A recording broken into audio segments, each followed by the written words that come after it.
কালকে কাল সকালে কে খাওয়াই দেবে বলি?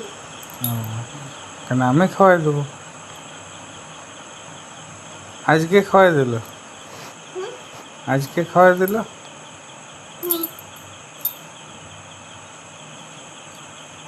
কেন তোমার মা ছাড়া থাকতে পারবে না? না কেন? কিছুই কিছুই দেখতে পাবো না। কেন আমি আমার ফোনটা দিই না তোমাকে?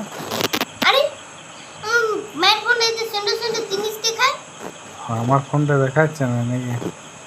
না মায়ের মতো ফোন দিতে পারতো, মায়ের মতো। মায়ের মতো ফোন? মাকে দরকার নেই, মায়ের ফোনটা হলেই হোক। হ্যাঁ বলে মাকে দরকার নাই, মায়ের ফোনটা নিলেই হোক। আচ্ছা ঠিক আছে, ঠিক তো।